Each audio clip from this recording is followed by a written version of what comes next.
साथियों नमस्कार। आज की जो हमारी क्लास है वो रहने वाली है जनरल कंप्यूटर साइंस या कंप्यूटर के सामान्य ज्ञान के बारे में। तो आइए बिना देरी के क्लास को स्टार्ट करते हैं और सबसे पहले समझते हैं कि आखिर कंप्यूटर होता क्या है। कंप्यूटर की यदि हम परिभाषा को देखें या अवधारणा को देखें तो कंप्यूटर क्या होता है, एक इलेक्ट्रॉनिक डिवाइस होती है। तो सबसे पहले आपको क्या समझना है कि कंप्यूटर क्या है, एक इलेक्ट्रॉनिक डिवाइस है। किस तरह की इलेक्ट्रॉनिक डिवाइस है? ऐसी इलेक्ट्रॉनिक डिवाइस है कंप्यूटर, ये कंप्यूटर है। मान लो कंप्यूटर किस प्रकार की इलेक्ट्रॉनिक डिवाइस है, जो कि इनपुट तो लेती है और इस इनपुट को प्रोसेस करके किस में परिवर्तित कर देती है, आउटपुट में परिवर्तित कर देती है। तो कंप्यूटर किस प्रकार की इलेक्ट्रॉनिक डिवाइस है? ऐसी इलेक्ट्रॉनिक डिवाइस जो क्या करती है, ऐसी इलेक्ट्रॉनिक डिवाइस जो क्या करती है, प्रोग्राम किया जाता है। जिसको किस तरीके से प्रोग्राम किया जाता है कि ये डेटा का इनपुट ले, इनपुट किसका लेती है, डेटा का, और इस डेटा इनपुट को प्रोसेस करे और प्रोसेस करके किस में बदल दे, आउटपुट में बदल दे। तो इस प्रकार की डिवाइस को या इस प्रकार की मशीन को क्या कह दिया जाता है, कंप्यूटर कह दिया जाता है।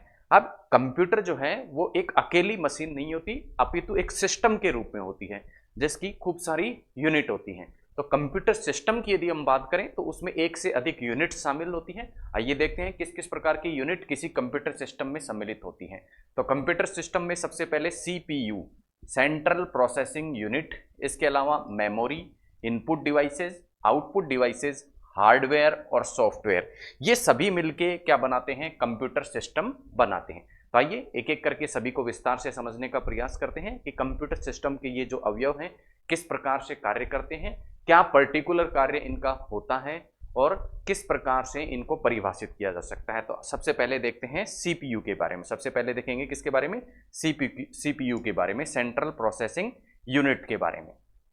सीपीयू जैसा मैंने आपको बताया सेंट्रल प्रोसेसिंग यूनिट कहलाता है और इसे कंप्यूटर का दिमाग भी कहा जाता है, क्योंकि इसके नाम से स्पष्ट है ये क्या कार्य करता है, प्रोसेसिंग का कार्य करता है। क्या होता है, प्रोसेसिंग का कार्य करता है। और इलेक्ट्रॉनिक डिवाइस में जब भी कोई चीज क्या करेगी, किसी ब्रेन की तरह कार्य करेगी, तो निश्चित रूप से उसमें कोई ना कोई सर्किट होगा, क्योंकि इलेक्ट्रॉनिक सर्किट ही मशीन के लिए क्या होता है, दिमाग की तरह कार्य करता है। तो सीपीयू में भी क्या होता है, एक इलेक्ट्रिक सर्किट होता है जो क्या करता है, जितनी भी सूचनाएं उसे प्राप्त होती हैं उनकी प्रोसेसिंग करता है, उनकी क्या करता है, प्रोसेसिंग करता है। और ये प्रोसेसिंग का कार्य विश्लेषण, तो ये विश्लेषण का कार्य करने के कारण इसे कंप्यूटर का दिमाग भी कह देते हैं। जैसे मनुष्य के शरीर में जितनी भी सूचनाएं हैं उनको प्रोसेस करने या उनको विश्लेषण करने का कार्य मनुष्य का ब्रेन करता है, वैसे ही कंप्यूटर में सूचनाओं के विश्लेषण करने का जो कार्य किया जाता है, प्रोसेसिंग का जो कार्य किया जाता है, वो उसके दिमाग सीपीयू के द्वारा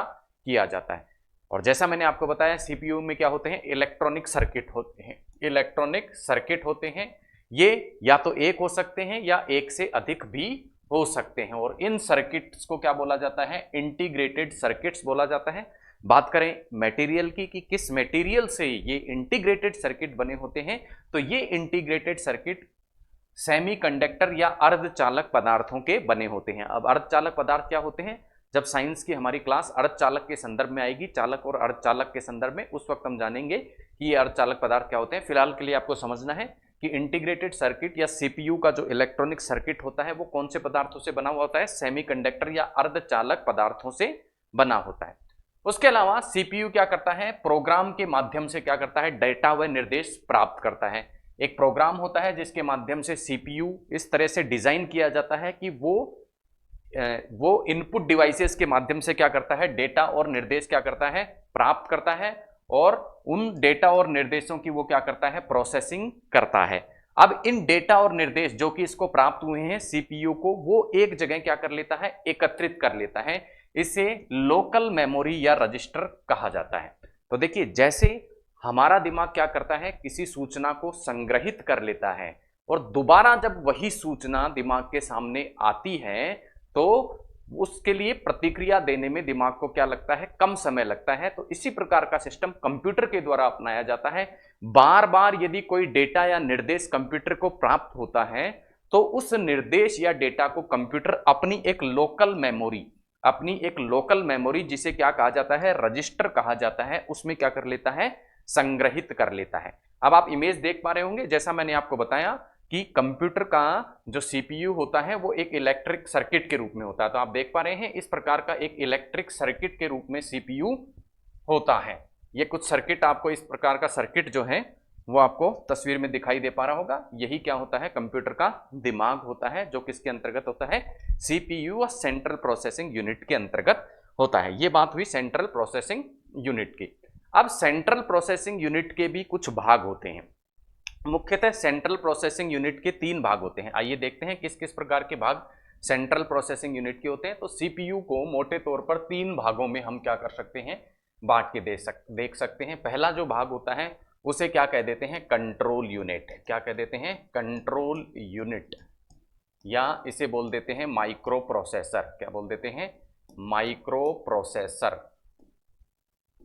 तो पहला तो क्या हो गया, कंट्रोल यूनिट या माइक्रो प्रोसेसर। दूसरा सीपीयू का जो भाग होता है उसे बोल देते हैं एएलयू। एएलयू जिसे बोलता जाता है अर्थमेटिक एंड लॉजिकल यूनिट। और तीसरा जो भाग होता है वो होता है रजिस्टर्स, या इसे बोला जाता है लोकल मेमोरी ऑफ कंप्यूटर। तो ये 3 भाग होते हैं किसके, सीपीयू के। सबसे पहला भाग सेंट्रल कंट्रोल यूनिट जिसे माइक्रो प्रोसेसर भी कहा जाता है, दूसरा ALU arithmetic and logical unit, और तीसरा रजिस्टर्स या लोकल मेमोरी। एक एक करके यदि इसके कार्यों को हम देखें तो रजिस्टर के कार्य हम देख चुके हैं कि रजिस्टर या लोकल मेमोरी क्या होता है, बार बार कंप्यूटर को जो डेटा या निर्देश प्राप्त होते हैं उनको ये क्या कर लेता है, स्टोर कर लेता है, ताकि भविष्य के लिए जब भी कोई विश्लेषण करना हो डेटा का तो वो कम समय में कंप्यूटर द्वारा किया जा सके। अर्थमेटिकल एंड लॉजिकल यूनिट जो होता है कंप्यूटर का, वो क्या करता है, गणितीय संक्रियाएं करने का कार्य करता है। यानी जितनी भी प्रकार की गणितीय गणनाएं करनी होती हैं किसी भी डेटा की, वो सीपीयू की ALU unit arithmetical and logical unit के द्वारा की जाती है। और तीसरा होता है कंट्रोल यूनिट या माइक्रो प्रोसेसर। कंट्रोल यूनिट या माइक्रो प्रोसेसर वास्तविक रूप से कंप्यूटर सीपीयू का वो भाग होता है। जैसा हमने देखा सीपीयू क्या करता है, कंप्यूटर का दिमाग कहलाता है, लेकिन दिमाग संबंधी ये जो कार्य किया जाता है वो एक्चुअल में सीपीयू में कंट्रोल यूनिट या माइक्रो प्रोसेसर के द्वारा किया जाता है। तो आइए माइक्रो प्रोसेसर को थोड़ा विस्तार से हम समझने का प्रयास करते हैं। देखते हैं माइक्रो प्रोसेसर या कंट्रोल यूनिट भी इसे बोला जाता है। और कंट्रोल यूनिट जैसा मैंने आपको बताया क्या करता है, ये डेटा का प्रोसेसिंग करने का कार्य करता है। तो डेटा का प्रोसेसिंग करने का जब कार्य करता है तो इसकी डेटा प्रोसेस करने की, किसी भी डेटा या सूचना को प्रोसेसिंग या विश्लेषण करने की इसकी एक पर्टिकुलर क्षमता होती है। उन पर्टिकुलर क्षमताओं के आधार पर, ठीक है, उन पर्टिकुलर क्षमताओं के आधार पर इसको 4 प्रकार से हम क्या कर सकते हैं, परिभाषित कर सकते हैं। सबसे पहले तो ये कितनी साइज के डेटा को क्या कर सकता है, प्रोसेस कर सकता है। तो वो किसके द्वारा निर्धारित होता है, वर्ड साइज के साथ द्वारा निर्धारित होता है। इसका तात्पर्य क्या हुआ कि कंट्रोल यूनिट एक साथ कितने बिट को क्या कर सकता है, प्रोसेस कर सकता है। अब कंप्यूटर की भाषा में वर्ड को क्या कहते हैं, बिट। तो कंट्रोल यूनिट कितने बिट्स को एक साथ हैंडल कर सकता है, कितने बिट्स की सूचना का एक साथ विश्लेषण कर सकता है, वो इसकी क्षमता का मापन होता है। दूसरा, इसकी क्षमता का मापन किया जाता है इसकी मेमोरी साइज के आधार पर।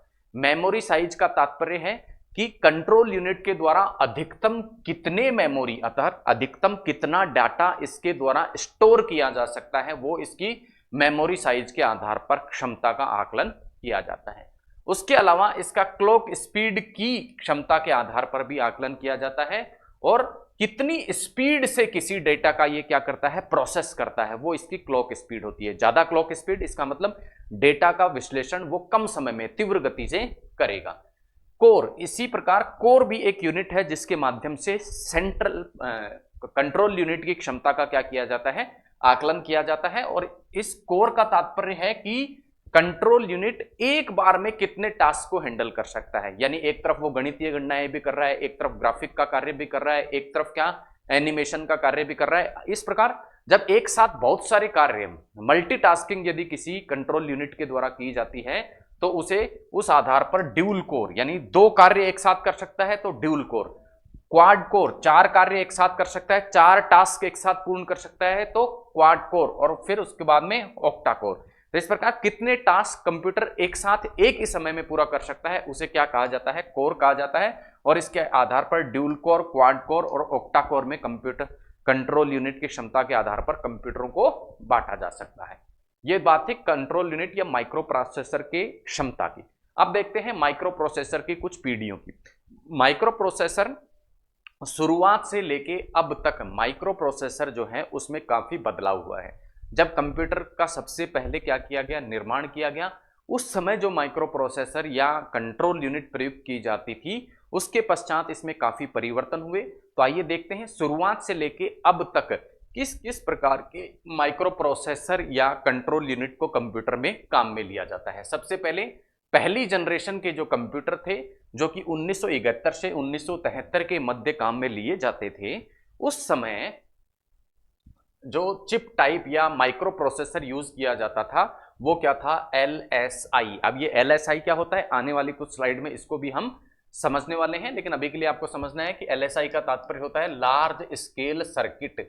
लार्ज स्केल सर्किट यानी सर्किट का जो साइज होता था वो बहुत बड़ा होता था, इसको क्या बोला, लार्ज स्केल सर्किट का प्रयोग किया जाता था। और इसकी वर्ड साइज जैसा हमने देखा था, माइक्रो प्रोसेसर की क्षमता को अभी हमने देखा था, क्षमता को हम किसके द्वारा नाप रहे थे, वर्ड साइज के आधार पर नाप रहे थे। तो इसकी क्षमता कितनी थी, 4 से 8 बिट, यानी एक बार में ये 4 से 8 बिट की सूचनाओं को ही क्या कर सकता था, प्राप्त कर सकता था।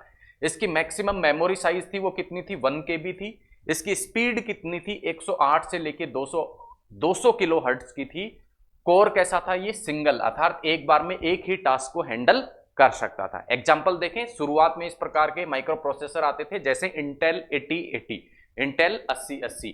उसके बाद में सेकंड जनरेशन जब कंप्यूटर की आती है जिसका युग होता है 1974 से 1978, उस जनरेशन में द्वितीय पीढ़ी के कंप्यूटर्स में भी चिप टाइप जो प्रयोग की जाती है वो लार्ज स्केल सर्किट ही की जाती है। एक बार में कितने वर्ड्स को ये प्रोसेस कर सकता है उसकी क्षमता होती है 8 बिट, लेकिन यहां मेमोरी साइज बढ़ जाती है और अब वो कितनी हो जाती है, 1 MB इसकी मेमोरी साइज हो जाती है। क्लॉक स्पीड की बात करें तो इसकी क्लॉक स्पीड बढ़कर 2 मेगाहर्ट्ज हो जाती है। कोर सिंगल ही रहता है यानी एक बार में एक टास्क ही ये कंप्लीट कर सकता है। एग्जाम्पल देखें तो इसका एग्जाम्पल है मोटोरोला 6800 और इंटेल 8085 नाम के द्वितीय जनरेशन में इस प्रकार के कंट्रोल यूनिट या माइक्रो प्रोसेसर प्रयुक्त होते थे।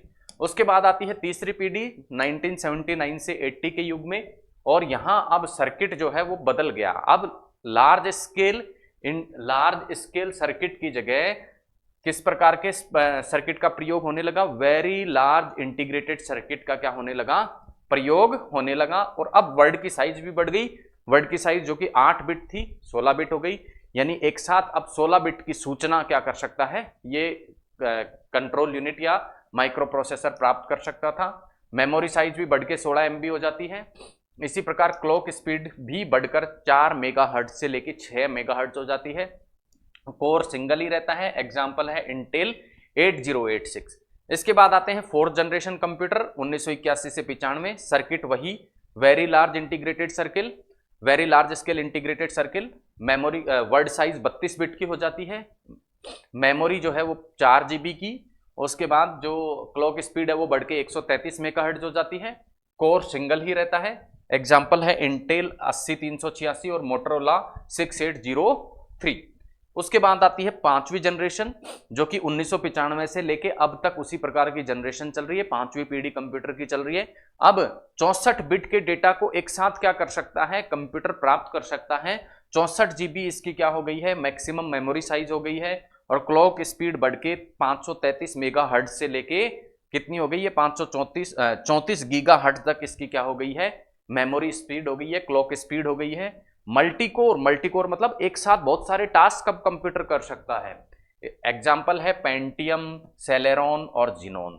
तो ये थी कंप्यूटर की कुछ पीढ़ियां और किस प्रकार से पीढ़ी का विकास होते होते कंप्यूटर की जो है हम देखेंगे। इस पूरी टेबल को यदि हम ध्यान से देखें तो हम पाएंगे कि पहली पीढ़ी से पांचवी पीढ़ी की तरफ जब कंप्यूटर बढ़ता है तो उसका जो सर्किट है वो लार्ज स्केल सर्किट से वेरी लार्ज स्केल सर्किट की तरफ क्या हो जाता है, वो बढ़ जाता है। इसी प्रकार वर्ड साइज की क्षमता भी बढ़ जाती है, एक साथ कितने वर्ड कंप्यूटर ग्रहण कर सकता है वो क्षमता भी बढ़ती जाती है पीढ़ियों के साथ में। और मैक्सिमम मेमोरी जो साइज है वो भी क्रमशः 1 KB से बढ़ता हुआ वर्तमान समय में 64 GB तक आ चुका है। क्लॉक स्पीड यानी डेटा को प्रोसेस करने की स्पीड, कितने समय में डेटा को प्रोसेस करेगा, वो भी 108 किलोहर्ट्ज से बढ़कर आज के समय 34 गीगाहर्ट्ज तक पहुंच चुकी है। कोर यानी एक साथ कितने कार्य कंप्यूटर कर सकता है, पहले एक बार में एक ही टास्क कंप्यूटर कर सकता था, लेकिन वर्तमान समय में मल्टीटास्किंग कंप्यूटर हो गया है। यानी एक ही बार में जहां एक टास्क एक और चलता रहेगा, वहीं कुछ अन्य टास्क भी कंप्यूटर पर हम पूरे कर सकते हैं। एग्जाम्पल सारे हमने देख ही लिए। तो ये था माइक्रो प्रोसेसर या कंट्रोल यूनिट की कुछ पीढ़ियां। कंट्रोल यूनिट की हम बात कर चुके। हम बात कर रहे थे central processing unit, CPU. CPU के 3 भाग हमने देखे थे, arithmetical and logical unit, registers और उसके बाद माइक्रो प्रोसेसर को हमने देखा था। तो तीनों को हम विस्तार से, तीनों की हम क्या कर चुके हैं, बात कर चुके हैं। अब हम बात करते हैं मेमोरी की। नेक्स्ट पार्ट है कंप्यूटर सिस्टम में हमने देखा था, कंप्यूटर सिस्टम की हमने बात करी थी। तो कंप्यूटर सिस्टम में सबसे पहली चीज देखी थी हमने सीपीयू, सेंट्रल प्रोसेसिंग यूनिट। इस सेंट्रल प्रोसेसिंग यूनिट के 3 पार्ट हमने देखे, एएलयू, कंट्रोल यूनिट और रजिस्टर। तीनों के बारे में हम बात कर चुके हैं। अब दूसरा जो भाग होता है कंप्यूटर सिस्टम का, वो होता है मेमोरी। तो अब बात कर रहे हैं हम मेमोरी की। तो आइए देखते हैं मेमोरी क्या होती है। मेमोरी जैसा हमारे ब्रेन की मेमोरी होती है कि किस प्रकार से हम सूचनाओं को एकत्रित कर सकते हैं और कितने समय के लिए उनको इकट्ठा रख सकते हैं, वो हमारे दिमाग की क्या होती है, मेमोरी होती है। इसी प्रकार कंप्यूटर की भी क्या होती है, एक मेमोरी होती है, एक याददाश्त होती है। और उसको किसमें नापा जाता है कि कितने डाटा को क्या कर सकता है कंप्यूटर स्टोर कर सकता है, उसके आधार पर उसकी मेमोरी को नापा जाता है।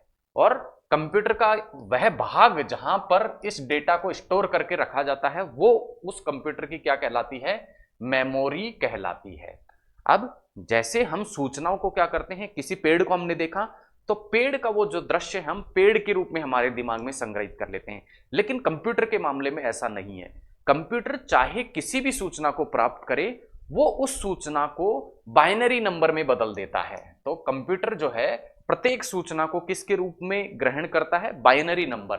और बाइनरी नंबर कौन कौन से होते हैं, 0 और 1। यानी कंप्यूटर प्रत्येक सूचना को अपने एक फॉर्मेट, जिसे क्या कहा जाता है, बाइनरी नंबर फॉर्मेट, उसमें क्या करता है, अपनी मेमोरी में संग्रहित करता है। यानी 0 और 1 के रूप में सूचनाओं को क्या करता है, अपनी मेमोरी में क्या करता है, संग्रहित करता है। और बाइनरी नंबर के रूप में ये जो डेटा वो संग्रहित करता है, उसे क्या कह दिया जाता है, डेटा बिट कहलाता है। क्या कहलाता है, डेटा बिट कहलाता है। यानी प्रत्येक सूचना को कंप्यूटर किस रूप में अपनी मेमोरी में डालता है, बिट के रूप में। किसके रूप में, बिट के रूप में डालता है। यानी सबसे छोटी यूनिट जो कंप्यूटर की मेमोरी की हो गई, वो क्या है, smallest unit of memory of the computer is bit. यानी सबसे छोटी इकाई कंप्यूटर की मेमोरी की कौन सी हो गई, बिट हो गई। अब बिट की कुछ यूनिट्स मिलकर क्या बनाती हैं, 4 बिट। जैसे 4 जो बिट हैं वो मिलकर क्या बनाती हैं, एक निब्बल बनाती हैं। 4 बिट मिलकर क्या बनाती हैं, एक निब्बल बनाती हैं। तो बिट क्या हो गई, बिट किस रूप में होगा, या तो 0 के रूप में या 1 के रूप में। तो 0 या 1 के रूप में 4 संख्याओं को यदि लिख दिया है, जैसे 1001, 1010, 0010, तो ये सभी क्या हो गई, निब्बल के उदाहरण हो गए। यानी 4 बिट को एक साथ लिख दिया तो वो क्या हो जाएंगे, निब्बल। इसी प्रकार 8 बिट या फिर 2 निब्बल, क्योंकि एक निब्बल में कितनी, 4 बिट, तो 8 बिट का मतलब 2 निब्बल। 8 बिट या 2 निब्बल को एक साथ लिख दिया जाए तो उसे क्या कह देंगे, बाइट। यानी बिट से अगली जो यूनिट होगी कंप्यूटर की मेमोरी की, वो क्या होगी, बाइट। क्या होगी, बाइट। तो सबसे पहले क्या हुई, बिट। बिट के बाद में यूनिट क्या हुई, निब्बल। बिट के बाद में कौन सी हो गई, निब्बल। और निब्बल के बाद में कौन सी हो गई, कंप्यूटर की मेमोरी की यूनिट, बाइट हो गई। अब बाइट क्या होता है, देखिए 8 बिट मिलकर क्या बनाते हैं, 1 बाइट बना देते हैं। और 8 बिट का मतलब है 0 से 1 तक की संख्याएं 8 बार लिखी जाएंगी किसी ना किसी क्रम में। तो ये देखिए 8 डिजिट्स को हमने लिख दिया, तो ये क्या हो गई, 1 बाइट हो गई। अब 1024 बाइट या 2 की घात 10 बाइट मिलकर क्या बना देती हैं, 1 किलो बाइट बना देती हैं। तो ये अगली यूनिट हो गई किसकी, कंप्यूटर की मेमोरी की। तो अगली यूनिट कौन सी हो गई, किलो बाइट। ठीक है ना, किलो बाइट, किलो बिट नहीं, किलो बाइट। फिर 1024 किलो बाइट या 2 की घात 20 बाइट मिलकर क्या बना देती हैं, 1 मेगाबाइट। तो अगली यूनिट, इससे बड़ी यूनिट कौन सी हो गई, मेगाबाइट हो गई। क्या हो गई, मेगाबाइट। इसके बाद 1024 मेगाबाइट या 2 की घात 10 बाइट, 2 की घात 30 बाइट मिलकर क्या बना देती हैं, 1 गीगाबाइट। तो अगली यूनिट कौन सी हो गई, गीगाबाइट। इसी प्रकार 1024 गीगाबाइट या 2 की घात 40 बाइट मिलकर क्या बना देती हैं, 1 टेराबाइट या 1 टीबी बना देती हैं। तो इससे बड़ी यूनिट कौन सी हो गई, टेराबाइट। तो इस तरह से कंप्यूटर की मेमोरी का सिस्टम चलता है। सबसे छोटी यूनिट बिट, उसके बाद निब्बल, कुछ बिट मिलकर निब्बल बनाती हैं, कुछ निब्बल मिलकर क्या बनाती हैं, बाइट बनाती हैं, कुछ बाइट मिलकर क्या बनाती हैं, किलोबाइट, किलोबाइट मिलकर मेगाबाइट, मेगाबाइट मिलकर गीगाबाइट और गीगाबाइट मिलकर टेराबाइट। तो इस प्रकार से कंप्यूटर की मेमोरी का सिस्टम चलता है। अब बात करते हैं मेमोरी के प्रकार की, कि कंप्यूटर की जो मेमोरी होती है वो कितने प्रकार की होती है। तो कंप्यूटर की जो मेमोरी होती है वो मोटे तौर पर कितने प्रकार की होती है, 3 प्रकार की होती है। कितने प्रकार की, 3 प्रकार की कंप्यूटर की मेमोरी होती है। आइए देख लेते हैं किस किस प्रकार के 3 प्रकार कंप्यूटर की मेमोरी के होते हैं। सबसे पहले प्रकारों की यदि हम बात करें तो 3 प्रकार की मेमोरी होती है। पहली जो मेमोरी होती है उसे कहते हैं प्राइमरी मेमोरी या प्राथमिक मेमोरी या मेन मेमोरी या मुख्य मेमोरी। तो पहला प्रकार तो ये हो गया। दूसरा जो प्रकार होता है कंप्यूटर की मेमोरी का वो होता है कैचे मेमोरी। कौन सा प्रकार हो गया, वो हो गया कैचे मेमोरी। कौन सा प्रकार हो गया, कैचे मेमोरी। और तीसरा प्रकार हो गया सेकेंडरी मेमोरी, द्वितीयक मेमोरी या स्टोरेज मेमोरी। तो 3 प्रकार हो गए कंप्यूटर की मेमोरी के। 3 प्रकार कौन कौन से हो गए, पहला प्रकार कौन सा हो गया, प्राइमरी मेमोरी, दूसरा कैचे मेमोरी और तीसरा सेकेंडरी मेमोरी। 3 प्रकार। तीनों प्रकारों को विस्तार से एक एक करके आइए हम समझने का प्रयास करते हैं। पहले हम बात करेंगे किसकी, प्राइमरी मेमोरी की। किसकी, प्राइमरी मेमोरी। तो आइए सबसे पहले देखते हैं प्राइमरी मेमोरी, या इसको कहा जाता है मेन मेमोरी या मुख्य मेमोरी। तो देखते हैं प्राइमरी मेमोरी या मुख्य मेमोरी क्या होती है। तो प्राइमरी मेमोरी या मुख्य मेमोरी के विवरण को यदि हम देखें तो हम पाते हैं कि प्राइमरी मेमोरी के अंतर्गत क्या क्या चीजें आती है। प्राइमरी मेमोरी के अंतर्गत आता है जब भी सीपीयू में प्रोसेस होने के लिए कोई भी डेटा या प्रोग्राम आता है तो जिस जगह वो डेटा या प्रोग्राम संग्रहित होता है वही कंप्यूटर की क्या होती है, प्राथमिक मेमोरी होती है। तो प्राथमिक मेमोरी का तात्पर्य क्या हो गया, कोई भी डेटा या इंस्ट्रक्शन हम कंप्यूटर को जब देते हैं तो पहली बार जाकर जिस जगह पर वो संग्रहित होता है वही क्या कहलाता है, कंप्यूटर की प्राइमरी मेमोरी कहलाता है। वही जगह क्या कहलाती है, कंप्यूटर की प्राइमरी मेमोरी कहलाती है। ये हो गया प्राइमरी मेमोरी का कॉन्सेप्ट। अब प्राइमरी मेमोरी को भी आगे 2 भागों में बांटा जा सकता है। कितने भागों में बांटा जा सकता है, 2 भागों में। तो प्राइमरी मेमोरी को हमने कितने भागों में बांट दिया, 2 भागों में। पहला भाग तो कौन सा हो गया, रैम। रैम का तात्पर्य है रैंडम एक्सेस मेमोरी। और दूसरा भाग कौन सा हो गया, रोम, जिसे कहा जाता है रीड ओनली मेमोरी। आइए देखते हैं दोनों में क्या अंतर है। दोनों ही किस प्रकार की मेमोरी है, प्राथमिक प्रकार की मेमोरी है। तो रैम का तात्पर्य क्या होता है, रैम कंप्यूटर की वो मेमोरी होती है जिसमें डेटा आकर सबसे पहले क्या होता है, कोई भी डेटा जब कंप्यूटर को प्रदान किया जाता है तो प्राइमरी मेमोरी के अंतर्गत भी वो सबसे पहले किस जगह आता है, रैम मेमोरी के अंतर्गत आता है, रैंडम एक्सेस मेमोरी के अंतर्गत आता है। और यहां पर डेटा अस्थायी या टेम्परेरी रूप से आके संग्रहित होता है।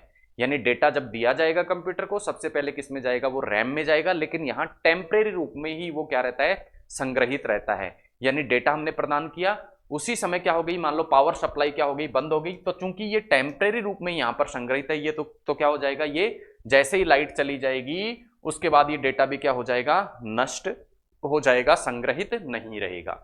अब रैम में जो डेटा का स्थानांतरण होता है वो तीव्र गति से होता है और ज्यादा मात्रा का डेटा क्या कर सकता है, यहां पर स्टोर हो सकता है। ज्यादा डेटा क्यों स्टोर हो सकता है, क्योंकि ये क्या है, टेम्परेरी प्रकार का डेटा है, टेम्परेरी प्रकार का या अस्थायी प्रकार का डेटा है। तो अस्थायी प्रकार का डेटा होने के कारण तीव्र गति से ये क्या हो जाता है, सबसे पहली चीज तो तीव्र गति से ये संग्रहित होता है और ज्यादा मात्रा में संग्रहित हो सकता है क्योंकि टेम्परेरी होता है।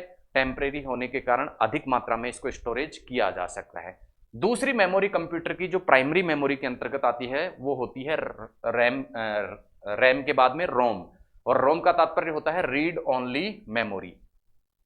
अब डेटा सबसे पहले आके कंप्यूटर की प्राइमरी मेमोरी के अंतर्गत कहां आया, रैम में। रैम के बाद ये डेटा किस में चला जाता है, रोम में चला जाता है। किस में चला जाता है, रोम में। तो यानी रैम में संग्रहित होने के पश्चात स्थायी रूप से संग्रहित होने के लिए डेटा को कहां जाना होता है, रोम में जाना होता है। ये मेमोरी तीव्र तो होती है लेकिन इसका स्टोरेज क्या होता है, कम होता है, क्योंकि परमानेंट मेमोरी होती है कंप्यूटर की। तो ऐसा नहीं है कि डेटा यहां से डिलीट होता रहता है, और जब डेटा डिलीट नहीं होगा तो बहुत अधिक मात्रा में डेटा को स्टोर नहीं रखा जा सकता। तो रोम क्या होता है, इस प्रकार की मेमोरी होती है जिसमें डेटा रैम के बाद में आता है, सबसे पहली चीज तो, और परमानेंटली कंप्यूटर में वो क्या रहता है, स्टोर हो जाता है। लाइट चली जाने के बाद में भी कंप्यूटर में वो डेटा आपको देखने को मिलता है। तो ये थी रैम और रोम में मुख्य अंतर। तो पहले प्रकार की मेमोरी को हम देख चुके हैं। पहले प्रकार की मेमोरी जो थी वो कौन सी थी, पहले प्रकार की मेमोरी थी हमारी रैम और दूसरी रोम। तो प्राइमरी मेमोरी होगी। प्राइमरी मेमोरी के बाद हम देखने वाले हैं द्वितीयक मेमोरी को। तो आइए देखते हैं द्वितीयक मेमोरी को। और प्राइमरी और द्वितीयक मेमोरी के बीच में एक अन्य प्रकार की जो मेमोरी हमने देखी थी, उस मेमोरी का नाम क्या था, उस मेमोरी का नाम है कैचे मेमोरी। कौन प्रकार की मेमोरी, कैचे प्रकार की मेमोरी। अब ये कैचे मेमोरी क्या होती है, देखिए प्राइमरी मेमोरी और द्वितीयक मेमोरी के बीच में एक अन्य मेमोरी हमें देखने को मिल रही है, कैचे मेमोरी, जिसे रजिस्टर्स भी कहा जाता है। क्या कहा जाता है, रजिस्टर भी कहा जाता है। तो आइए देखते हैं ये मेमोरी किस प्रकार की होती है, कैचे मेमोरी। तो दूसरा प्रकार हम मेमोरी का देख रहे हैं, कौन सा, कैचे मेमोरी। कौन सा मेमोरी, कैचे मेमोरी। तो आइए देख लेते हैं कैचे मेमोरी क्या होती है। अब जैसा मैंने आपको बताया, कैचे मेमोरी प्राथमिक और द्वितीयक मेमोरी के अतिरिक्त अन्य प्रकार की मेमोरी होती है, और ये कहां स्थित होती है, सीपीयू और प्राइमरी मेमोरी के बीच में स्थित होती है। कहां स्थित होती है, सीपीयू और प्राइमरी मेमोरी के बीच में स्थित होती है। और ऐसा डेटा जो कि क्या होता है, बार बार प्रयोग में लिया जाता है कंप्यूटर के द्वारा, उस डेटा को इस कैचे मेमोरी में क्या कर लिया जाता है, संग्रहित कर लिया जाता है, ताकि जब भी सीपीयू को ये डेटा चाहिए तो इसको प्राइमरी मेमोरी से ना लेना पड़े। तो कहने का तात्पर्य क्या हुआ, देखिए फ्लो चार्ट से हम समझे, ये हो गई प्राइमरी मेमोरी, कंप्यूटर की प्राइमरी मेमोरी। अब प्राइमरी मेमोरी और यहां हो गया सीपीयू। अब कंप्यूटर को जब भी डेटा लेना होता है, तो सीपीयू को जब भी डेटा लेना होता है तो वो अपना डेटा किससे लेता है, प्राइमरी मेमोरी से लेता है। लेकिन यदि प्राइमरी मेमोरी और सीपीयू के बीच में एक कैचे मेमोरी को लगा दिया जाए तो उसका फायदा क्या होगा कि बार बार में सीपीयू को ऐसे इंस्ट्रक्शन या डेटा जो सीपीयू को बार बार में चाहिए होते हैं, उनके लिए इसको प्राइमरी मेमोरी से डेटा लेने की आवश्यकता नहीं पड़ेगी। क्यों, क्योंकि कैचे मेमोरी ऐसे सभी डेटा जो सीपीयू को बार बार आवश्यक होते हैं उनको कहां स्टोर कर लेती है, सीपीयू प्राइमरी मेमोरी से लाके कहां पे, कैचे मेमोरी में। तो अब जब भी सीपीयू को वो डेटा चाहिएगा तो सीपीयू कहां से ले लेगा, कैचे मेमोरी से ले लेगा। तो इस प्रकार से मार्ग जो पहले क्या था, लंबा था, अब क्या हो जाता है, छोटा हो जाता है। तो इस प्रकार की जो मेमोरी है वो क्या कहलाती है, कैचे मेमोरी कहलाती है। तो कैचे मेमोरी क्या काम आती है, सीपीयू को तीव्र बना देती है। कैसे तीव्र बना देती है कि बार बार प्राइमरी मेमोरी से क्या नहीं लेना पड़ता, डेटा सीपीयू को नहीं लेना पड़ता है। तो ये थी कैचे मेमोरी। तीसरी प्रकार की जो मेमोरी है वो है किस प्रकार की मेमोरी, सेकेंडरी मेमोरी। कौन सी मेमोरी, सेकेंडरी मेमोरी। तो आइए देख लेते हैं सेकेंडरी मेमोरी कौन सी है। प्राइमरी मेमोरी को हम देख चुके हैं, कैचे मेमोरी को हम देख चुके हैं। तीसरी प्रकार की जो मेमोरी है कंप्यूटर की वो कहलाती है सेकेंडरी मेमोरी, या द्वितीयक स्टोरेज, या द्वितीयक मेमोरी, या इसे स्टोरेज डिवाइस भी कहते हैं। तो इस प्रकार की मेमोरी कंप्यूटर में इनबिल्ट भी हो सकती है और बाहर से भी उसको क्या किया जा सकता है, लगाया जा सकता है। यहां पर डेटा क्या होता है, स्थायी रूप से संग्रहित होता है, अधिक मात्रा में संग्रहित किया जा सकता है, क्योंकि एक्सटर्नल रूप में कंप्यूटर के साथ में इसको जोड़कर कितनी भी मात्रा में डेटा क्या किया जा सकता है, यहां पे स्टोर किया जा सकता है। अब देखिए सेकेंडरी जो मेमोरी होती है वो एक्चुअल में प्राइमरी मेमोरी की अपेक्षा क्या होती है, धीमी होती है। क्यों धीमी होती है, क्योंकि जब भी सीपीयू को सेकेंडरी मेमोरी से डेटा लेना होगा, सेकेंडरी मेमोरी से डेटा लेना होगा, तो पहले सेकेंडरी मेमोरी से डेटा कहां आता है, प्राइमरी मेमोरी में आता है, और फिर उसके बाद में कहां पहुंचता है, सीपीयू के बाद में, सीपीयू के पास में पहुंचता है। तो जब भी सीपीयू को क्या करना होगा, डेटा प्रोसेस करना होगा, तो सीपीयू पहले सेकेंडरी मेमोरी से डेटा प्राइमरी मेमोरी में लेगा और फिर सीपीयू के पास में जाता है। इस कारण जो द्वितीयक मेमोरी होती है वो प्राथमिक मेमोरी से क्या होती है, थोड़ी क्या होती है, स्लो होती है। तो ये बात हुई किसकी, कंप्यूटर की जो मेमोरीज हैं उनकी। एक बार फिर से रिपीट कर लेते हैं हम इसको। सारा जो मेमोरी हमने तीनों प्रकार की पढ़ी है उसको एक बार हम रिपीट करते हुए चलते हैं। तो आइए देखते हैं किस प्रकार की मेमोरी कंप्यूटर में होती है और किस किस प्रकार से इनको वर्गीकृत किया गया है।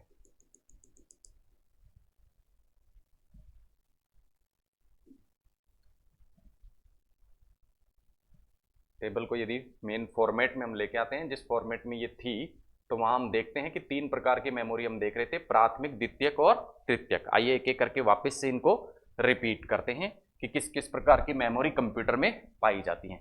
सबसे पहली प्रकार की मेमोरी हमने देखी थी प्राइमरी मेमोरी।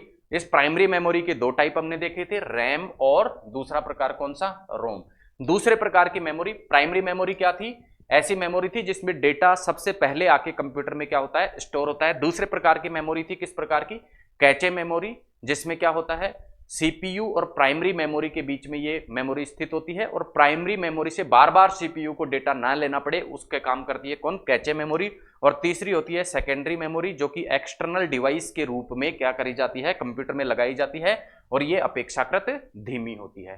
तो ये थे सभी प्रकार की मेमोरी। नेक्स्ट हम बात करते हैं, नेक्स्ट बात करेंगे सेकेंडरी मेमोरी के उदाहरणों की। तो सेकेंडरी मेमोरी जैसा हमने देखा था कि किस प्रकार की मेमोरी होती है, एक्सटर्नल रूप से क्या लगाई जाती है, कंप्यूटर्स में लगाई जाती है, अधिक मात्रा में डेटा का स्टोर यहां किया जा सकता है। और इसके उदाहरण आप देखेंगे तो है किसी भी प्रकार की जो हार्ड डिस्क ड्राइव होती है वो इसके अंतर्गत आती है। सीडी जिसे कॉम्पैक्ट डिस्क बोला जाता है, इनकी फुल फॉर्म भी परीक्षा में कई बार पूछ लेते हैं, तो आपको ध्यान रखना है सीडी की फुल फॉर्म है कॉम्पैक्ट डिस्क। इसी प्रकार डीवीडी डिजिटल वर्सेटाइल डिस्क भी क्या है, सेकेंडरी मेमोरी का उदाहरण है। इसी प्रकार memory card, floppy, pen drive, SST जिसे सॉलिड स्टेट ड्राइव कहते हैं, जिसमें डेटा का ट्रांसफर बहुत तीव्र गति से होता है। ये सारी की सारी डिवाइसेस जो होती हैं ये सेकेंडरी मेमोरी के अंतर्गत आती हैं। चित्र आप देख पा रहे हैं, SD card, HDD, pen drive, CD, ये सारी की सारी मेमोरीज जो हैं वो सेकेंडरी मेमोरी के अंतर्गत आते हैं। तो इस प्रकार से कंप्यूटर सिस्टम के तीन भाग हम देख चुके हैं। पहला भाग हम देख चुके थे कंट्रोल यूनिट, दूसरा भाग हमने देखा मेमोरी। तो कंट्रोल यूनिट को हम देख चुके हैं कि कंट्रोल यूनिट क्या होती है, मेमोरी की हम बात कर चुके हैं। अब बढ़ते हैं तीसरे भाग की ओर, और तीसरा भाग है सीपीयू और मेमोरी के मध्य डेटा स्थानांतरण। दो पार्ट हम देख चुके, तो दोनों पार्ट के बीच में डेटा का स्थानांतरण किस प्रकार से होता है, सीपीयू और मेमोरी के मध्य डेटा का स्थानांतरण किसके माध्यम से होता है, इसको हम देखने वाले हैं। तो देखिए, जब भी सीपीयू और डेटा के मध्य डेटा का स्थानांतरण होगा तो एक विशेष डिवाइस के द्वारा होगा, उस डिवाइस को क्या बोला जाता है, बस बोला जाता है। क्या बोला जाता है, BUS, बस बोला जाता है। तो जब भी सीपीयू को प्रोसेसिंग के लिए डेटा चाहिए होता है तो वो डेटा सीपीयू किससे लेता है, प्राइमरी मेमोरी से लेता है। किससे लेता है, प्राइमरी मेमोरी से लेता है। तो इसका तात्पर्य क्या हुआ कि सीपीयू को यदि प्रोसेसिंग के लिए डेटा चाहिए तो वो डेटा कंप्यूटर में कहां स्टोर होगा, प्राइमरी मेमोरी में आके स्थानांतरित हो जाएगा, स्टोर हो जाएगा, तब ही सीपीयू उस पर क्या कर पाएगा, प्रोसेसिंग कर पाएगा। यानी सीपीयू को जब क्या करना है, प्रोसेसिंग करनी है किसी डाटा की, तो वो डेटा कहां से उठाएगा, प्राइमरी मेमोरी से उठाएगा। तो इसका मतलब है कि सारा का सारा डेटा कहां आना जरूरी है, प्राइमरी मेमोरी में आना जरूरी है उसको प्रोसेस होने के लिए। परंतु यदि कोई डेटा क्या है, सेकेंडरी मेमोरी में स्थित है, तब इसको प्राइमरी मेमोरी में किस प्रकार से लाया जाएगा, उसके लिए एक विशेष व्यवस्था होती है, उस व्यवस्था को बोलते हैं डेटा बस। तो डेटा बस के माध्यम से, अब ये जो बस होते हैं ये एक प्रकार के क्या होते हैं, वायर होते हैं, विशेष प्रकार के वायर होते हैं, और इन वायर्स को क्या कह दिया जाता है, बस कह दिया जाता है। और इन बस का कार्य क्या होता है, जैसे बस क्या होती है, ट्रांसपोर्टेशन का कार्य करती है, लोगों यात्रियों के ट्रांसपोर्टेशन का कार्य करती है, उसी प्रकार ये जो बस होते हैं, कंप्यूटर वाले बस क्या होते हैं, एक विशेष प्रकार के वायर होते हैं जो कंप्यूटर की मेमोरी का क्या करते हैं, मेमोरी में जो स्टोरेज होता है उसका क्या करते हैं, ट्रांसफर करते हैं। बस के प्रकार यदि हम देखें तो तीन प्रकार हम देखेंगे। सबसे पहले प्रकार का है एड्रेस बस, दूसरा डेटा बस और तीसरा कंट्रोल बस। डेटा बस जो होता है वो क्या करता है, सेकेंडरी मेमोरी से क्या लेता है, डेटा, सेकेंडरी मेमोरी से डेटा को कहां लेके आ जाता है, ये सेकेंडरी मेमोरी से डेटा प्राइमरी मेमोरी में लेके कौन आता है, डेटा बस लेके आता है, डेटा बस। दूसरे प्रकार का जो बस होता है वो होता है एड्रेस बस, और ये डेटा को, एड्रेस बस डेटा को कहां लेके आता है, प्राइमरी मेमोरी से सीपीयू में प्रोसेसिंग के लिए लेके आता है। तो सेकेंडरी मेमोरी से प्राइमरी मेमोरी में लेके आएगा डेटा बस, प्राइमरी मेमोरी से सीपीयू में डेटा को लेके आ गया कौन सा, एड्रेस बस। और तीसरे प्रकार का जो एक बस होता है वो होता है कंट्रोल बस। कंट्रोल बस का जो कार्य होता है वो ये जो डाटा स्थानांतरित हो रहा है, डाटा ट्रांसफर हो रहा है, इस डाटा ट्रांसफर पर कंट्रोल रखने का कार्य कौन करता है? तीसरे प्रकार का बस करता है, जिसे कंट्रोल बस कहा जाता है। तीनों के तीनों जो बस होते हैं उनको सम्मिलित रूप से हम क्या कह देते हैं? सिस्टम बस कहते हैं। तो ये हो गया सीपीयू और मेमोरी के बीच में डेटा का जो ट्रांसफर होता है वो किस प्रकार से होता है। नेक्स्ट हम बात करने वाले हैं, नेक्स्ट जो बात करेंगे वो हम बात करेंगे इनपुट और आउटपुट डिवाइसेस की। कंप्यूटर का पहला भाग हम देख चुके हैं सीपीयू, सेंट्रल प्रोसेसिंग यूनिट। दूसरा भाग हम देख चुके हैं मेमोरी। अब तीसरे भाग के अंतर्गत हम बात करेंगे इनपुट डिवाइस और आउटपुट डिवाइसेस के बारे में। तो आइए देखते हैं इनपुट डिवाइस और आउटपुट डिवाइस कंप्यूटर की कौन कौन सी होती हैं। इनपुट डिवाइस की यदि हम बात करें तो जैसा कि इसके नाम से स्पष्ट हो रहा है, ऐसी सभी डिवाइसेस, ऐसी सभी युक्तियां जो कंप्यूटर को डाटा प्रदान करती हैं, कंप्यूटर को क्या देती हैं? डाटा का इनपुट देती हैं, डेटा या इंस्ट्रक्शन का क्या देती हैं? इनपुट देती हैं। वो क्या कहलाती हैं? इनपुट डिवाइस कहलाती हैं। और ये इनपुट डिवाइसेस कंप्यूटर को जो डेटा देती हैं उसको क्या स्वरूप में बदल के देती हैं? डिजिटल डाटा में बदल कर देती हैं। यानी इनपुट डिवाइस के पास में जो भी डेटा होता है, जैसे for example keyboard, for example हम बात करें कीबोर्ड की, तो कीबोर्ड में हम देखते हैं हम क्या टाइप करते हैं? A B C D. लेकिन सीपीयू तक ये data A B C D के रूप में नहीं पहुंचता है। इस ए बी सी डी को ये कीबोर्ड किस में परिवर्तित कर देता है? डिजिटल डेटा में परिवर्तित कर देता है। और डिजिटल डेटा में परिवर्तित करके अब किसके पास में भेजता है? सीपीयू के पास में भेजता है। तो ये तो हो गई कौन सी? इनपुट डिवाइसेस जो डेटा को डिजिटल डेटा में परिवर्तित करके सीपीयू के पास में भेज देती हैं। अब सीपीयू क्या करता है? इस डेटा को क्या करता है? प्रोसेस करता है। और प्रोसेस करने के बाद में जो रिजल्ट कौन निकालता है? सीपीयू इस डेटा के माध्यम से विश्लेषण करके जो रिजल्ट निकालता है, उस रिजल्ट को वापस से शो करने का जो कार्य करती है वो डिवाइसेस कौन सी होती हैं? आउटपुट डिवाइसेस कहलाती हैं। तो इनपुट डिवाइसेस तो जो डेटा उन्हें प्राप्त हुआ उसको डिजिटल डेटा में कन्वर्ट करती हैं। इस डिजिटल डेटा का विश्लेषण किया जाता है। अब इस डिजिटल डेटा का विश्लेषण करने के पश्चात इन्हें आउटपुट में दिखाया जाता है। तो वो किस रूप में दिखाया जाता है? वापस डिजिटल डेटा को आउटपुट डेटा में बदलकर। कैसे? जैसे हमने ABCD टाइप किया, सपोज हमने एक टाइप किया RPSC, Rajasthan public service commission, हमने क्या किया? टाइप किया।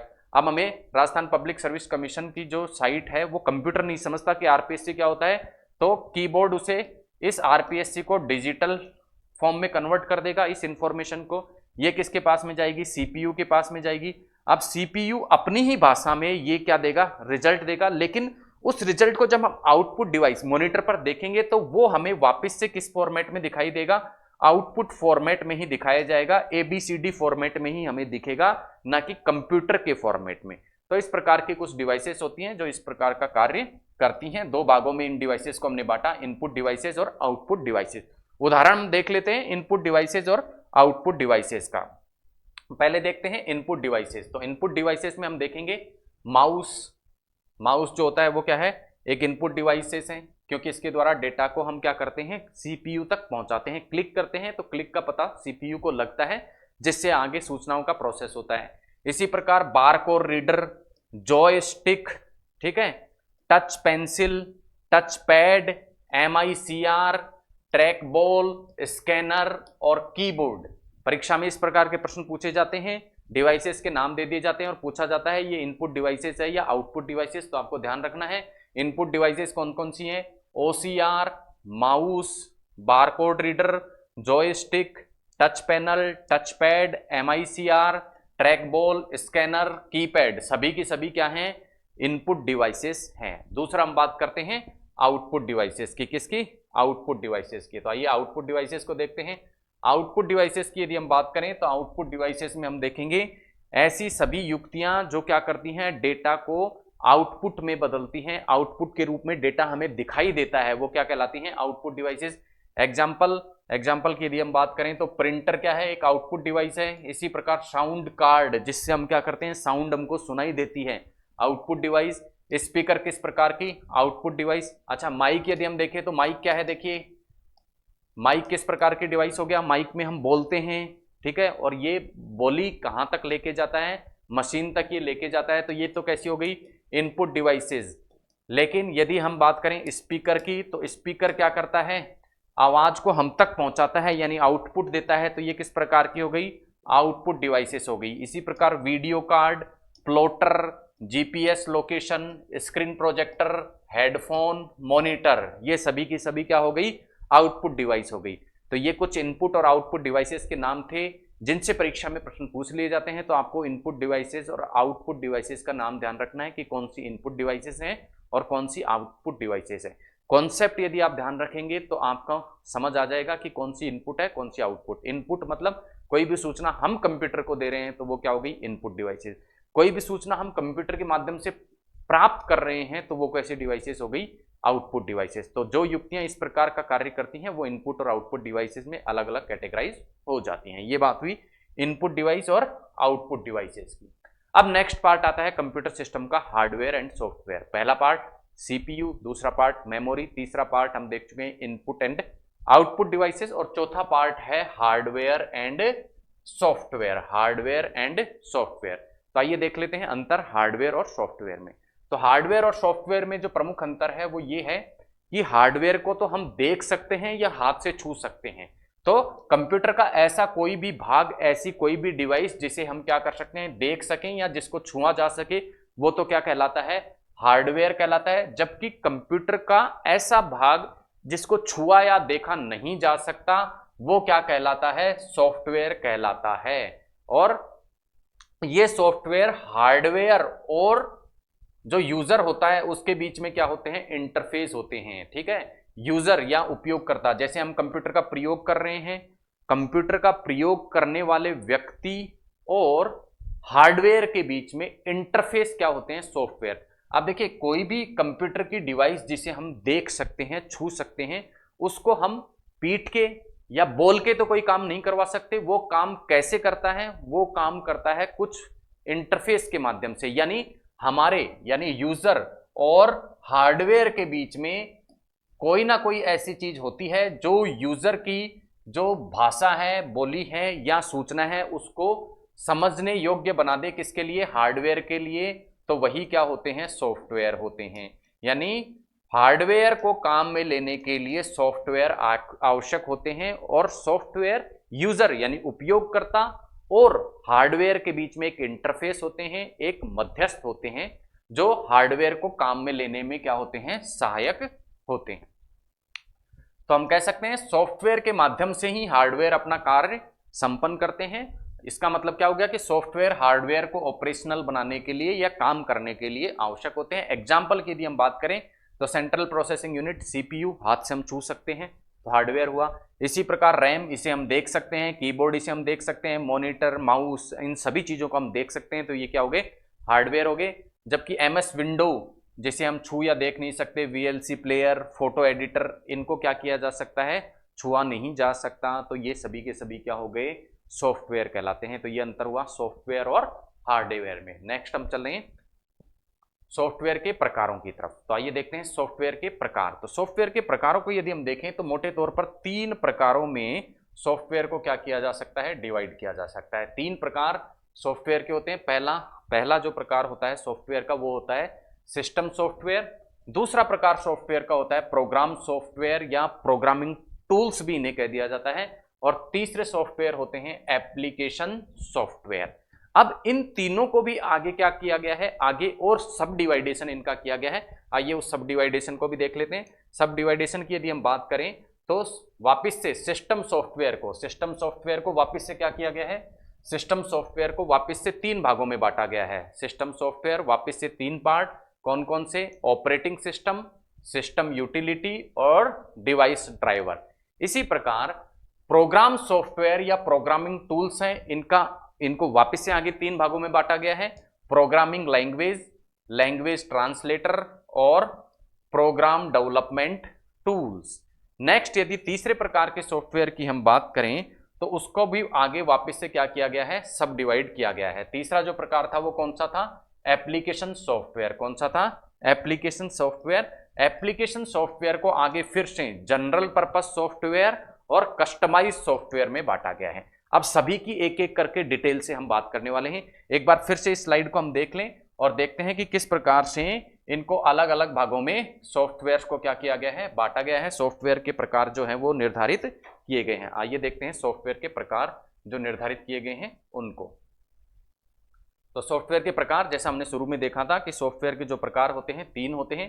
पहला सिस्टम सॉफ्टवेयर, दूसरा प्रोग्राम सॉफ्टवेयर, सिस्टम सॉफ्टवेयर, पहला हो गया सिस्टम सॉफ्टवेयर, दूसरा प्रोग्राम सॉफ्टवेयर और तीसरा एप्लीकेशन सॉफ्टवेयर। फिर सिस्टम सॉफ्टवेयर को 3 भागों में हमने बांटा, operating software, system software, device driver. Program software में प्रोग्रामिंग लैंग्वेज ट्रांसलेटर और प्रोग्राम डेवलपमेंट टूल। इसी प्रकार एप्लीकेशन सॉफ्टवेयर में जनरल पर्पस सॉफ्टवेयर और कस्टमाइज्ड सॉफ्टवेयर। एक एक करके डिटेल में अब इनको हम समझने वाले हैं। सबसे पहले हम बात करेंगे किसकी, सिस्टम सॉफ्टवेयर की। किसकी, सिस्टम सॉफ्टवेयर की। ठीक है, तो सिस्टम सॉफ्टवेयर क्या होते हैं, इनके नाम से जैसा स्पष्ट है, कंप्यूटर सिस्टम को ऑपरेशनल यानी काम में लेने योग्य कौन बनाते हैं, ये सिस्टम सॉफ्टवेयर बनाते हैं।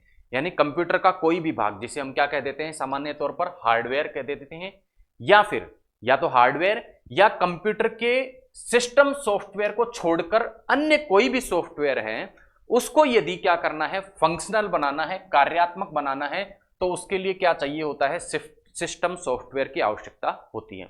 अब ये सिस्टम सॉफ्टवेयर वापस से कितने प्रकार के होते हैं, हमने देखा था 3 प्रकार के, ऑपरेटिंग सॉफ्टवेयर, सिस्टम यूटिलिटी और डिवाइस ड्राइवर। एक एक करके देख लेते हैं। सबसे पहले देखेंगे ऑपरेटिंग सॉफ्टवेयर।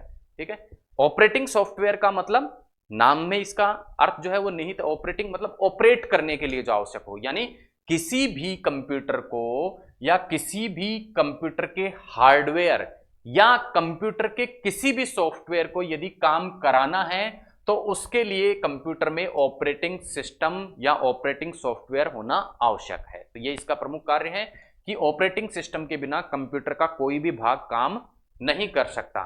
ठीक है, अब ये जितने भी ऑपरेटिंग सिस्टम होते हैं ये एप्लीकेशन या को चलाने में क्या होते हैं, सहायक होते हैं। यानी कंप्यूटर पे जितनी भी एप्लीकेशंस चलेंगे, जितने भी प्रोग्राम चलेंगे, वो किसके कारण चलते हैं, वो चलते किसके कारण है भाई, वो किसके कारण चलते हैं, इस ऑपरेटिंग सिस्टम के कारण ही क्या होते हैं, चलते हैं। किसके कारण चलते हैं, ऑपरेटिंग सिस्टम के कारण ही चलते हैं। नेक्स्ट है दूसरा सिस्टम यूटिलिटी। सिस्टम यूटिलिटी ऐसे सॉफ्टवेयर होते हैं जो किसी भी कंप्यूटर सिस्टम की क्या करते हैं, मरम्मत करते हैं। अर्थात कंप्यूटर का कोई भी भाग है उसको रिपेयर करने का जो कार्य किया जाता है वो कौन से सॉफ्टवेयर के द्वारा किया जाता है, सिस्टम यूटिलिटी सॉफ्टवेयर के द्वारा किया जाता है। For example antivirus software. Antivirus software क्या होता है, कोई भी वायरस अगर कंप्यूटर में आ गया तो उसको सही करने का कार्य कौन से सॉफ्टवेयर करेंगे, एंटीवायरस। इसी प्रकार डिस्क क्लीनर अनावश्यक डेटा को क्लीन करने का कार्य करते हैं। तो ये सभी प्रकार के जो सॉफ्टवेयर हैं वो क्या कहलाते हैं, सिस्टम यूटिलिटी सॉफ्टवेयर के अंतर्गत आते हैं। तीसरे प्रकार के जो सॉफ्टवेयर हैं वो है डिवाइस ड्राइवर। एक पर्टिकुलर डिवाइस को चलाने के लिए जो सॉफ्टवेयर आवश्यक होते हैं वो क्या कहलाते हैं, डिवाइस ड्राइवर कहलाते हैं। जैसे यदि सीडी को रन करना है किसी कंप्यूटर में तो उस कंप्यूटर में एक सॉफ्टवेयर होना चाहिए सीडी ड्राइवर, डीवीडी को रन करना है तो डीवीडी ड्राइवर। तो इस प्रकार के पर्टिकुलर डिवाइस को चलाने के लिए आवश्यक जो सॉफ्टवेयर होते हैं वो होते हैं डिवाइस ड्राइवर। तो सिस्टम सॉफ्टवेयर हमने देखा कितने प्रकार के, 3 प्रकार के, ऑपरेटिंग सिस्टम, सिस्टम यूटिलिटी और डिवाइस ड्राइवर। इनमें से जो पहला ऑपरेटिंग सिस्टम था, अब ऑपरेटिंग सिस्टम जो है उसको कार्य कराने के लिए क्या किया जाता है, कुछ निर्देश प्रदान किए जाते हैं। और ये निर्देश किसके द्वारा प्रदान किए जाते हैं, यूजर के द्वारा प्रदान किए जाते हैं। तो यूजर और ऑपरेटिंग सिस्टम में कोई ना कोई कम्युनिकेशन या इंटरफेस होना आवश्यक है। तो आइए देखते हैं कि किस प्रकार से यूजर ऑपरेटिंग सिस्टम को निर्देश प्रदान करता है, क्या इनके मध्य इंटरफेस होता है। तो देखेंगे हम ऑपरेटिंग सिस्टम और यूजर के मध्य का इंटरफेस यानी संबंध ये दोनों आपस में कैसे स्थापित करते हैं, कम्युनिकेशन कैसे करते हैं। इनमें से पहला जो प्रकार है इंटरफेस का वो है कमांड बेस्ड इंटरफेस। इसके अंतर्गत टेक्स्ट या अक्षरों के माध्यम से एक कमांड दिया जाता है ऑपरेटिंग सिस्टम को, जिससे ऑपरेटिंग सिस्टम कार्य करता है। जैसे आपने कमांड दे दिया कंट्रोल, कंट्रोल की दबा के कंट्रोल के साथ में सी दबा दिया तो कंट्रोल सी दबाने से एक कमांड मिलेगा, उससे ऑपरेटिंग सिस्टम काम करेगा और उस टेक्स्ट को क्या कर देगा, कॉपी कर लेगा तो इस प्रकार का जब कमांड दिया जाता है तो उसे क्या कह दिया जाता है, कमांड बेस्ड इंटरफेस कह दिया जाता है। और एमएस डोस और यूनिक्स इसी प्रकार के उदाहरण हैं जो कमांड बेस्ड इंटरफेस पे कार्य करते हैं। दूसरा होता है ग्राफिक यूजर इंटरफेस। इसका सबसे अच्छा उदाहरण है एमएस वर्ड। एमएस वर्ड में आप देखते हैं कि कोने पे एक इस प्रकार की आइकॉन बना रहता है और इस आइकॉन पे माउस के माध्यम से क्लिक कर कर हम क्या करते हैं, कार्य करते हैं, संपर्क स्थापित करते हैं ऑपरेटिंग सिस्टम से। तो इस प्रकार का जो इंटरफेस होता है वो कहलाता है graphical user interface. Graphical user interface उदाहरण है एमएस विंडो, उबंटू, फेडोरा और मैसिंटोस। ये सभी किसके उदाहरण हैं, ग्राफिक यूजर इंटरफेस के उदाहरण है। इसमें किसी आइकॉन के माध्यम से क्या दिया जाता है, कमांड प्रदान किया जाता है या मेनू के माध्यम से कमांड प्रदान किया जाता है। अगला है touch based interface. Touch based interface के द्वारा में कमांड देने के लिए क्या किया जाता है, स्क्रीन को टच किया जाता है। तो सभी लोगों के हाथ में मोबाइल है, इसका आपको मालूम है कि एंड्रॉइड और आईओएस इस प्रकार के क्या है, इंटरफेस के उदाहरण हैं जिसमें स्क्रीन को टच कर कर हम क्या कर सकते हैं, कमांड प्रदान कर सकते हैं ऑपरेटिंग सिस्टम को। जैसे किसी फाइल को आपको खोलना है तो आप उस पर डबल क्लिक करते हो हाथ से तो फाइल खुल जाती है। तो ये किस प्रकार का इंटरफेस है, टच बेस्ड इंटरफेस है। टच करके आप कमांड प्रदान करते हो। फिर है वॉइस बेस्ड इंटरफेस, बोलकर कमांड प्रदान करना, जैसे सीरी। ठीक है, सीरी एक ऐसा सॉफ्टवेयर होता है जिसे बोलकर आप क्या कर सकते हैं, कमांड प्रदान कर सकते हैं। इसी प्रकार Google now, okay now, Windows 10 का जो कॉर्टाना है, ये सभी वॉइस के माध्यम से कमांड प्राप्त करके क्या होते हैं, ऑपरेट होते हैं। इसके अलावा गेस्चर बेस्ड इंटरफेस यानी विभिन्न प्रकार की जो बनावट होती है, विभिन्न प्रकार के मुख की मुद्रा या फिर किसी चीज को हिलाने से, मोड़ने से क्या किया जाए, यदि कमांड दिया जाए या आंख के इशारों से कमांड दिया जाए तो उस प्रकार के इंटरफेस को क्या बोलते हैं, गेस्चर बेस्ड इंटरफेस बोलते हैं। जैसे आपके मोबाइल का लॉक आपका चेहरा दिखाने से खुल जाता है, मोबाइल फोन पे फोन आ रहा है, फोन को आप उल्टा कर देते हैं तो फोन कट जाता है। तो इस प्रकार के इंटरफेस क्या कहलाते हैं, गेस्चर बेस्ड इंटरफेस कहलाते हैं। ये सभी प्रकार के इंटरफेस हैं जिनके द्वारा ऑपरेटिंग सिस्टम और यूजर में संपर्क क्या होता है, स्थापित होता है। अब ऑपरेटिंग सिस्टम के कार्यों के बारे में हम बात करेंगे। हम सॉफ्टवेयर की बात कर रहे थे। सॉफ्टवेयर में 3 प्रकार के सॉफ्टवेयर हम देख चुके थे। सिस्टम सॉफ्टवेयर जिसकी हम बात कर रहे हैं, और सिस्टम सॉफ्टवेयर में भी वापस से हमने सब डिवाइडेशन किया था। और सिस्टम सॉफ्टवेयर में जब हमने सब डिवाइडेशन किया तो उसमें सबसे पहले प्रकार का सॉफ्टवेयर हमने देखा था ऑपरेटिंग सिस्टम। उसी ऑपरेटिंग सिस्टम के कार्यों की यदि हम बात करें तो सबसे पहला इसका कार्य है प्रोसेस मैनेजमेंट। प्रोसेस मैनेजमेट मतलब कंप्यूटर द्वारा जब कार्य किया जाता है तो केवल एक कार्य ये नहीं करता, अपितु कई कार्य समानांतर रूप से कंप्यूटर करता है। उन सभी कार्यों के मैनेजमेंट करने का कार्य किसके द्वारा किया जाता है, ऑपरेटिंग सिस्टम द्वारा किया जाता है। इसी प्रकार कंप्यूटर की मेमोरी को मैनेज करना कि कौन सी मेमोरी में कौन सा डेटा कितने समय के लिए रहेगा, इन सभी को मैनेज करने का कार्य भी ऑपरेटिंग सिस्टम करता है। फाइल मैनेजमेंट, कौन सी फाइल कहाँ सेव करनी है, किस फाइल को क्या करना है, डिलीट करना है, किस फाइल को क्या करना है, संशोधित करना है, ये सभी कार्य भी ऑपरेटिंग सिस्टम के द्वारा किया जाता है। डिवाइस मैनेजमेंट, कंप्यूटर से यदि कोई डिवाइस जुड़ी हुई है तो वो किस प्रकार से प्रबंधित किया जाए, वो भी किसके द्वारा निर्धारित होता है, ऑपरेटिंग सिस्टम के द्वारा निर्धारित होता है। तो ये थे ऑपरेटिंग सिस्टम के कुछ प्रमुख कार्य। नेक्स्ट हम बात करेंगे प्रोग्रामिंग सॉफ्टवेयर। पहले प्रकार के सॉफ्टवेयर की हम बात कर चुके हैं। पहला प्रकार जो सॉफ्टवेयर का था वो कौन सा था, सिस्टम सॉफ्टवेयर, और दूसरा प्रकार जो सॉफ्टवेयर का है वो कौन सा है, प्रोग्रामिंग सॉफ्टवेयर। तो आइए दूसरे प्रकार देखते हैं सॉफ्टवेयर के। प्रोग्रामिंग सॉफ्टवेयर या प्रोग्रामिंग टूल्स भी इन्हें बोला जाता है। और कंप्यूटर को जब भी यदि कार्य करना होता है तो कंप्यूटर को जो निर्देश प्रदान किए जाते हैं वो किसके रूप में प्रदान किए जाते हैं, प्रोग्राम के रूप में प्रदान किए जाते हैं। और इन प्रोग्राम के रूप में दिए गए निर्देशों को समझने के लिए कंप्यूटर में क्या होना चाहिए, प्रोग्रामिंग सॉफ्टवेयर होना चाहिए। तो दिए गए निर्देशों को समझने योग्य फॉर्मेट में कन्वर्ट करने के लिए कंप्यूटर के पास में क्या होना चाहिए, प्रोग्रामिंग सॉफ्टवेयर या प्रोग्रामिंग टूल होनी चाहिए।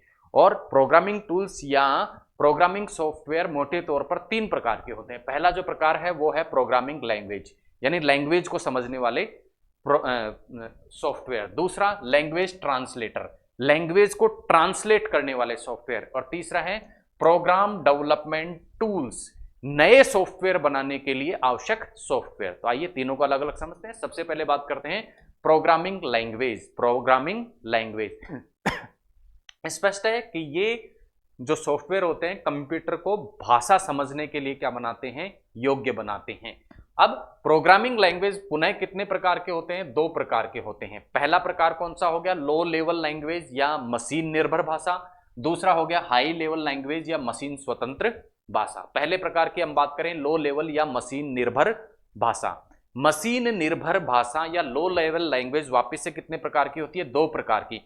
एक तो मशीन लैंग्वेज और दूसरी असेंबली लैंग्वेज। मशीन लैंग्वेज जो होती है वो केवल 0 और 1 के फॉर्मेट में ही निर्देशों को समझती है, यानी या तो 0 के रूप में या 1 के रूप में निर्देश मिलेगा तो उसी को ये समझेगी, बाकी की लैंग्वेज को ये नहीं समझती है। दूसरे प्रकार के सॉफ्टवेयर होते हैं असेंबली लैंग्वेज। असेंबली लैंग्वेज क्या करती है? इंग्लिश भाषा में दिए गए निर्देशों को समझते हैं। ये वाले सॉफ्टवेयर अंग्रेजी भाषा में दिए गए निर्देशों को समझते हैं, लेकिन एक विशिष्ट कंप्यूटर ही इन निर्देशों को समझ सकता है, प्रत्येक कंप्यूटर नहीं समझ सकता। यह हो गया लो लेवल लैंग्वेज या मशीन निर्भर भाषा। दूसरी भाषा होती है हाई लेवल या मशीन स्वतंत्र भाषा। मशीन स्वतंत्र भाषा जो होती है उसमें यूनिवर्सल कोड होते हैं जो सभी कंप्यूटरों द्वारा क्या कर लिए जाते हैं? समझ लिए जाते हैं। और इसके एग्जाम्पल हैं C++, जावा, पाइथन, यूनिक्स। ये सभी क्या है? हाई लेवल लैंग्वेज भाषा हैं जिनको सभी कंप्यूटर समझ पाते हैं, इनके यूनिवर्सल कोड होते हैं। उसके बाद में दूसरे प्रकार हो गए लैंग्वेज ट्रांसलेटर। अब लैंग्वेज ट्रांसलेटर के 3 भाग हो गए। पहला असेंबलर। क्या हो गया? असेंबलर। असेंबलर क्या करता है? जो असेंबली लैंग्वेज है उसको किस में बदल देता है? मशीन लैंग्वेज में बदल देता है। यानी असेंबली लैंग्वेज को मशीन लैंग्वेज में बदलने वाला तो क्या हो गया? असेंबलर। दूसरा क्या हो गया? कंपाइलर। ये क्या करता है? सोर्स कोड, जो निर्देश इसको सोर्स के रूप में प्राप्त होते हैं उसको ये मशीनी कोड में बदल देता है। सोर्स कोड को मशीन कोड में बदलने का ये कार्य करता है। तीसरा हो गया इंटरप्रेटर। इंटरप्रेटर क्या करता है?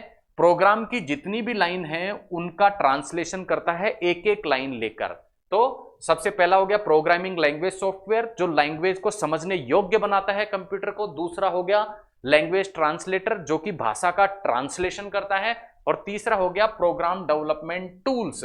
और ये प्रोग्राम डेवलपमेंट टूल क्या करता है? यदि कोई भी सॉफ्टवेयर डेवलप करना हो तो उसके लिए जितने भी टूल आवश्यक होते हैं, जिन्हें की क्या कहा जाता है? इंटीग्रेटेड डेवलपमेंट टूल्स भी कहा जाता है, वो क्या होते हैं? इस प्रोग्राम डेवलपमेंट टूल्स के अंतर्गत ही होते हैं। फॉर एग्जांपल डिबगर जो कि क्या करता है? सोर्स कोड के जितने भी एरर होते हैं उनको क्या करता है? डिटेक्ट करता है और डिटेक्ट करके उनको सही कर देता है। ये क्या है? किसके अंतर्गत आता है? प्रोग्राम डेवलपमेंट टूल्स के अंतर्गत आता है, जो अन्य सॉफ्टवेयर की कार्य क्षमता को बढ़ाता है या नए सॉफ्टवेयर को क्या करने के लिए? निर्मित करने के लिए आवश्यक होता है, डेवलप करने के लिए आवश्यक होता है। तो ये दूसरे प्रकार के सॉफ्टवेयर हो गए। पहले सिस्टम सॉफ्टवेयर और दूसरे कौन से हो गए? प्रोग्रामिंग सॉफ्टवेयर या प्रोग्रामिंग टूल्स। अब देखते हैं हाई लेवल भाषा के उदाहरण। हमने देखा था यहाँ पे 2 प्रकार की भाषाएं, लो लेवल लैंग्वेज और दूसरा high level language. High level language के कुछ उदाहरण हमने यहाँ देखे थे C++, जावा, पाइथन और यूनिक्स। इसके अलावा भी कुछ और भाषाएं हाई लेवल की होती हैं, देख लेते हैं कौन कौन सी, क्योंकि इससे परीक्षा में प्रश्न पूछे जाते हैं। पहला फोर्ट्रॉन, दूसरा कोबोल जिसे कॉमन बिजनेस ओरिएंटेड लैंग्वेज कहते हैं, तीसरा बेसिक जिसे beginner's all purpose symbolic instruction code कहते हैं। इसके अलावा अल्गोल एल्गोरिथम लैंग्वेज जिसे कहते हैं, पास्कल, कोमल एल्गोरिथम जिसे बोलते हैं, लोगो, प्रोलॉग, फोर्थ, SNOBOL और पायलट। ये सभी क्या हैं? हाई लेवल लैंग्वेज के क्या हैं? उदाहरण हैं।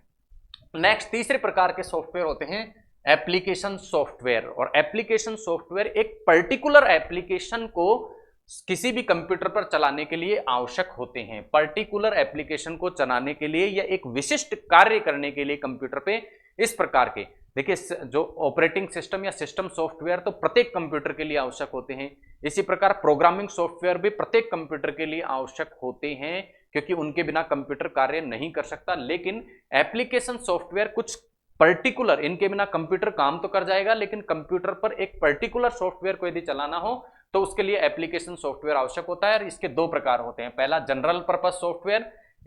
ये जो सॉफ्टवेयर हैं ये ज्यादातर कंप्यूटर्स में क्या होते हैं? लगे होते हैं, और ज्यादातर कंप्यूटर के जो कार्य हैं वो इन सॉफ्टवेयर के द्वारा करे जाते हैं। जैसे फोटोशॉप, फोटो संबंधी कोई कार्य करना हो तो फोटोशॉप सॉफ्टवेयर होगा तभी वो किया जा सकेगा। मोजिला, आईट्यून, स्प्रेडशीट, ये कुछ ऐसे सॉफ्टवेयर होते हैं जिनके द्वारा जनरलाइज्ड कार्य कंप्यूटर के ऊपर करे जाते हैं, और ये लगभग सभी कंप्यूटर्स में होते हैं। दूसरा होता है कस्टमाइज्ड सॉफ्टवेयर। ये कस्टमर की जरूरत के हिसाब से, उपभोक्ता या यूजर की जरूरत के हिसाब से ये सॉफ्टवेयर होते हैं। कोई व्यक्ति सॉफ्टवेयर इंजीनियर है तो उसको विशिष्ट प्रकार के सॉफ्टवेयर चाहिए होते हैं। ये कॉमन प्रकार के सॉफ्टवेयर तो डेली यूज में आते हैं, सभी को चाहिए होते हैं। कुछ होते हैं कस्टमाइज सॉफ्टवेयर जो पर्टिकुलर यूजर के लिए होते हैं और उनकी विशिष्ट जरूरतों को ध्यान में रखकर इन्हें बनाया जाता है। जैसे टैली, टैली क्या होता है, कंप्यूटर जो अकाउंटिंग करते हैं उनके लिए आता है, तो उनके लिए अकाउंटिंग सॉफ्टवेयर। इसी प्रकार स्कूल कोई व्यक्ति चलाता है तो उसके लिए स्कूल मैनेजमेंट सॉफ्टवेयर। ये क्या होते हैं, पर्टिकुलर सॉफ्टवेयर होते हैं और उपभोक्ता की जरूरत के हिसाब से कार्य करते हैं। तो ये थे एप्लीकेशन सॉफ्टवेयर। अब सभी प्रकार के पार्ट्स अब हम कंप्यूटर के देख चुके हैं। कंप्यूटर सिस्टम के अंतर्गत हम देख चुके हैं सीपीयू, हम देख चुके हैं कंप्यूटर की memory, input devices, output devices, और साथ में ही हमने देख लिए कंप्यूटर के हार्डवेयर और सॉफ्टवेयर। अब हम बात करेंगे कंप्यूटर के विकास की कि किस प्रकार से कंप्यूटर का शुरू से लेकर अब तक विकास होता है। सबसे पहले 1642 में ब्लेज पास्कलाइन नाम का एक व्यक्ति था, इसने पास्कल कैलकुलेटर बनाया जिसे प्रथम कंप्यूटर के रूप में समझा गया। इसके बाद 1834 में चार्ल्स बेबेज नाम का एक व्यक्ति होता है जिसने एक एनालिटिकल मशीन बनाई, एनालिटिकल इंजन बनाया। इसीलिए इस व्यक्ति चार्ल्स बेबेज को क्या कहा जाता है, फादर ऑफ कंप्यूटर्स कहा जाता है। क्या कहा जाता है, फादर ऑफ कंप्यूटर कहा जाता है, क्योंकि इसके द्वारा बनाई गई ये मशीन ही आधुनिक जो कंप्यूटर हैं उनके बनाने का आधार बनती है आगे चलकर। 1949 में जॉन वान न्यूमैन का जो नाम का एक व्यक्ति होता है उसके द्वारा EDVAC और ENIAC नाम के जो कंप्यूटर हैं वो विकसित किए जाते हैं। और तो हम कह सकते हैं हालांकि फादर ऑफ कंप्यूटर तो चार्ल्स बेबेज कहा जाता है, लेकिन कंप्यूटर के विकास में सर्वाधिक योगदान जिस व्यक्ति का वो है जॉन न्यूमैन, क्योंकि इसने दो मॉडल बनाए। एक तो EDVAC जिसे कहा जाता है electronic discrete variable automatic computer, और दूसरा इसने बनाया ENIAC जिसे कहा जाता है electronic numerical integrator and computer.